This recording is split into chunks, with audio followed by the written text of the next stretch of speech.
After a challenging season and a tiring year, exciting news has been surfacing for the team, including even more promising updates today.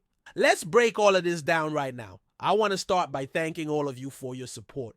Let's get straight to the point. No more interruptions. I asked you what you think the team will do in their opening games, specifically how they'll perform in the first 4 matchups of the season. Without a doubt, there are many factors to consider when looking at these matchups. I've gathered all of your opinions into a survey. To summarize, each of these 4 opponents presents uncertain scenarios. For example, with the Seahawks, we still don't know how Sam Darnold will perform in their offense. We need more clarity on whether Kuba can independently take on the role of offensive coordinator. So we'll have to wait and see.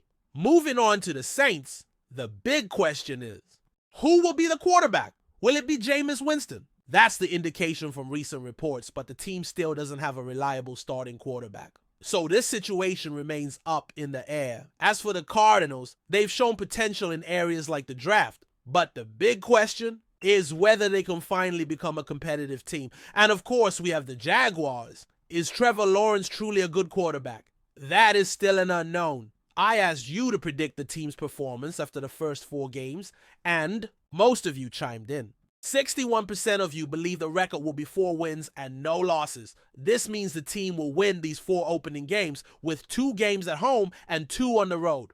I'm on board with this prediction. 28% of you are betting on a result of 3 wins and 1 loss. 3% of you are a little too optimistic. Well, I'd like to highlight some comments before we dive into the good news, but analyzing the entire schedule is complex. The games against the Seahawks, Cardinals, and Rams are hard to predict, and we'll face each of them twice. Depending on which version of the Houston team shows up, they could also be a challenge. Looking at the schedule as a whole, I'm grateful to the commenter for their contribution. This is an aspect that always presents challenges when it comes to divisional games, since at the start of the season, teams often look stronger than they actually are, as we saw with the Cardinals. I've gone through many off seasons thinking this team would be tough to face, and many times that didn't turn out to be the case. So, it's an interesting point to consider. I appreciate the comment and agree with it. Regarding the Seahawks, it's really difficult to predict what kind of team we'll have this year. They could prove to be a formidable opponent. The Rams, in theory, should be better than last season, a tricky rival. However, there are a lot of factors that make me hesitate, such as Stafford's inconsistent performance last year. Is he in decline? We don't know.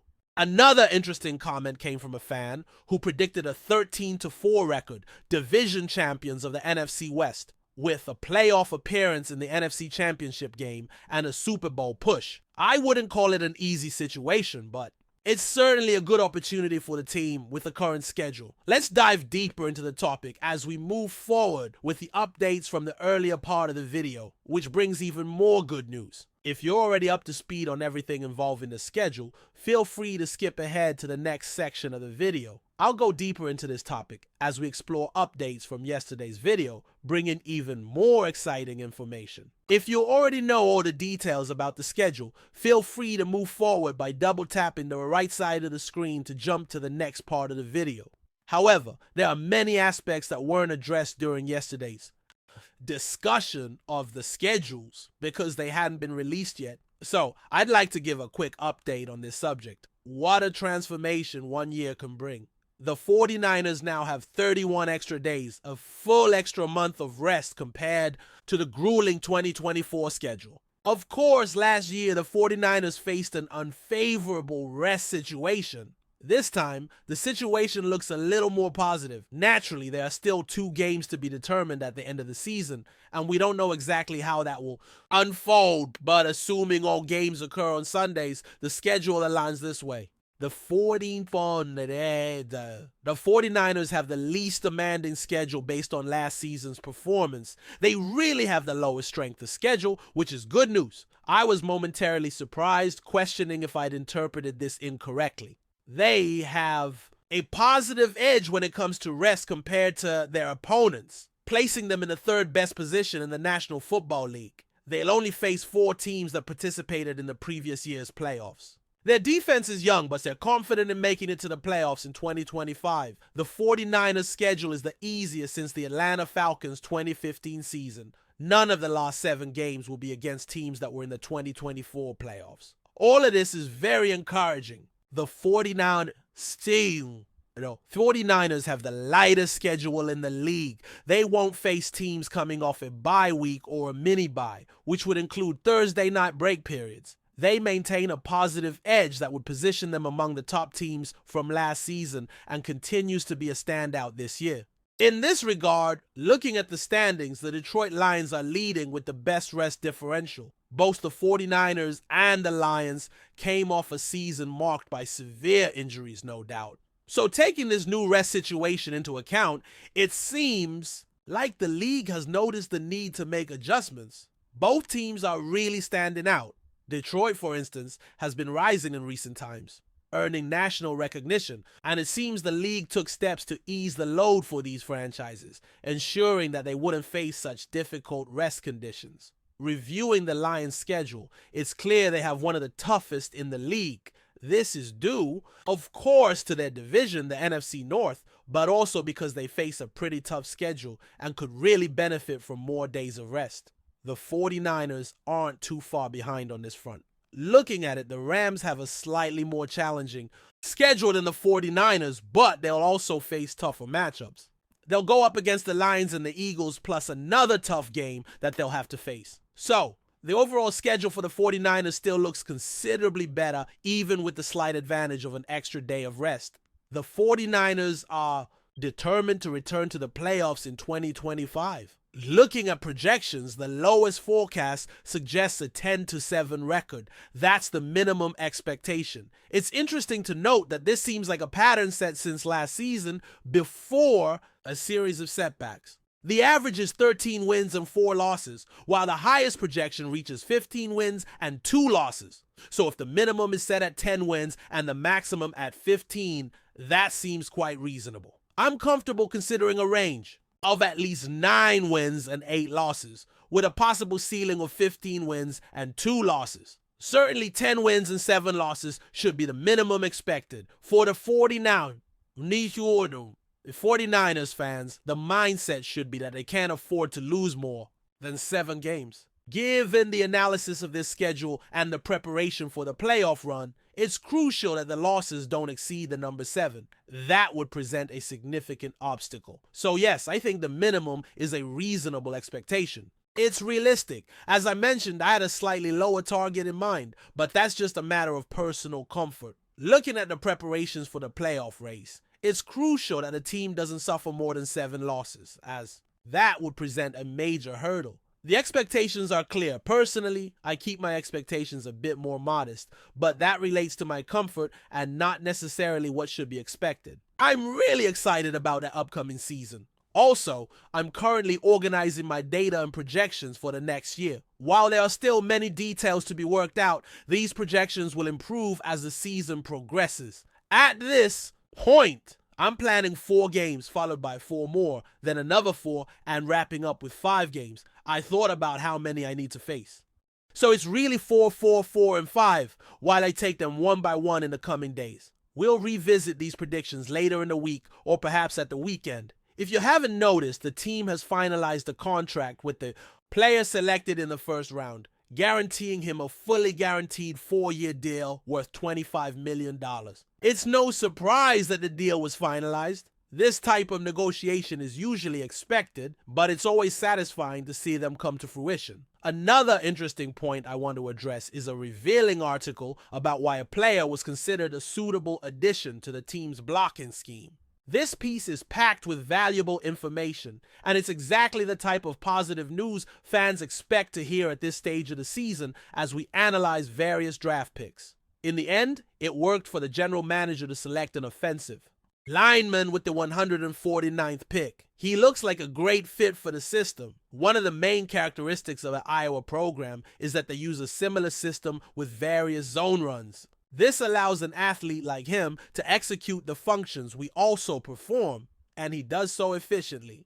The transition to meet the blocking scheme requirements should be quite smooth. He mentioned that there are a lot of similarities, but he also recognizes areas where he needs to develop in order to contribute effectively to the team. It's a promising start, and it seems like the adaptation will be relatively easy to meet the blocking scheme's demands. He said there are many similarities, but also acknowledges that there are various areas in which he needs to improve to contribute to the team in the best possible way.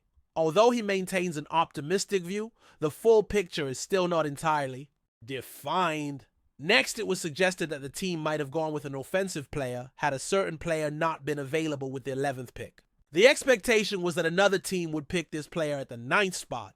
It's possible that the team would have chosen an offensive lineman who ended up being picked by that other team. In the second round, the team went with a defensive lineman because they rated him higher than another player selected right after. In the third round, the team chose a player with the 100th pick off the other team's picked offensive lineman in consecutive selections. Naturally, questions arise about whether the team missed certain opportunities in these situations, especially considering this didn't happen in the first round. But the idea is clear. These players were definitely on the team's radar. There were definitely signs that they were. So let's reflect on that for a moment. After the draft, the team addressed some needs along the offensive line to complete their off-season roster. They signed an undrafted rookie and also brought in 2 veteran offensive linemen, while it was widely reported that the team also added a veteran. Various sources have indicated that no final deal has been completed yet.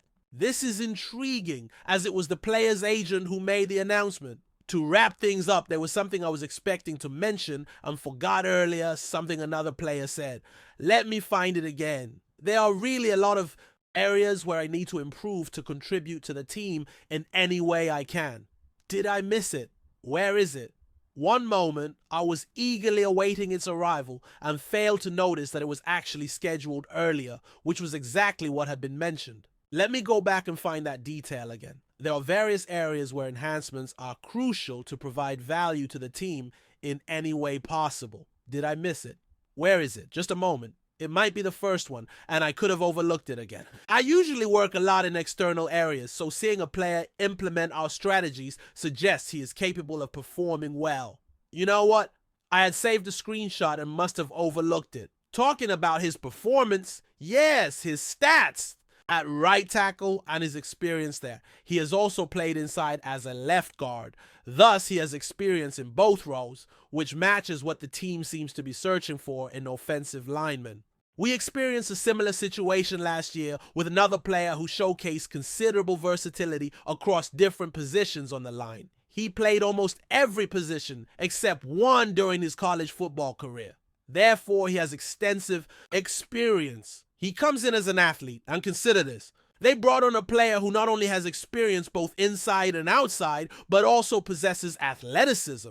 Think about it. He was drafted in the 7th round, selected 249 in the 2025 draft class. He received a relative athletic score of 95 out of 100. That is impressive. This rating positions him among the top guards from 1987 to 2025. During that period, he was ranked 87th out of 1,730 guards.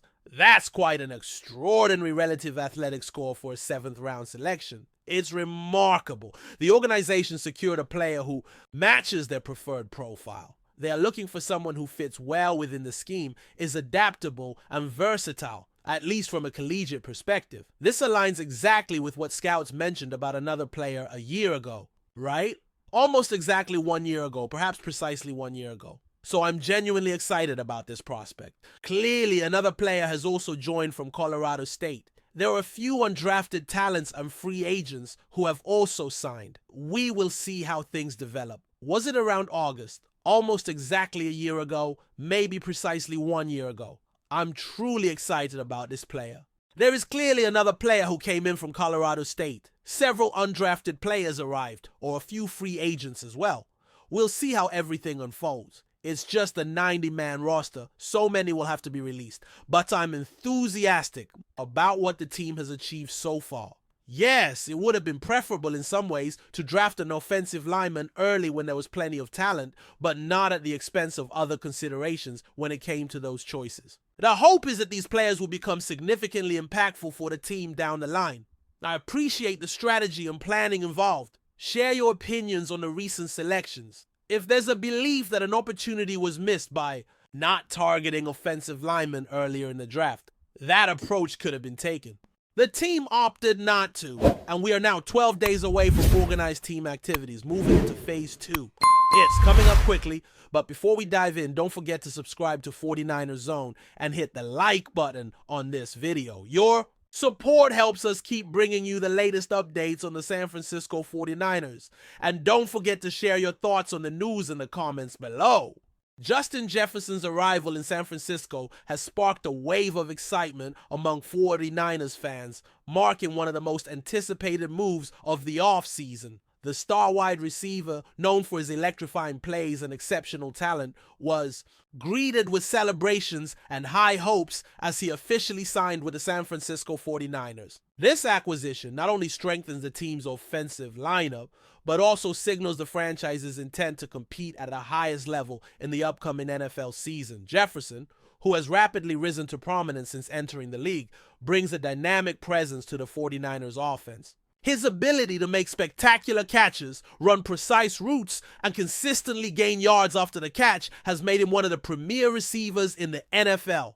Fans and analysts alike are already envisioning the thrilling plays and game-changing moments he will create on the field alongside San Francisco's talented roster. The signing ceremony took place amid cheers from a passionate crowd, reflecting the immense excitement surrounding Jefferson's move. Supporters filled the venue, waving banners and sporting jerseys bearing his name, eager to witness the next chapter of his career unfold in the Bay Area. The 49ers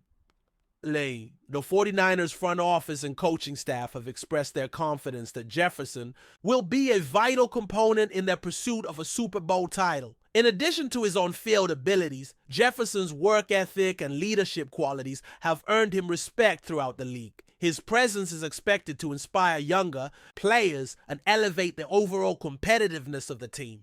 The 49ers offense, already formidable, now boasts a weapon capable of stretching defenses and creating opportunities for teammates. This signing also marks a significant moment in the NFL landscape, as Jefferson's move to San Francisco demonstrates the shifting dynamics of free agency and team-building strategies. The 49ers have clearly invested heavily in their offensive arsenal, aiming to build a squad capable of sustained success. With Jefferson on board, the San Francisco 49ers are poised for an exhilarating season. Fans are buzzing with anticipation, envisioning highlight reels filled with his spectacular catches and game-winning drives.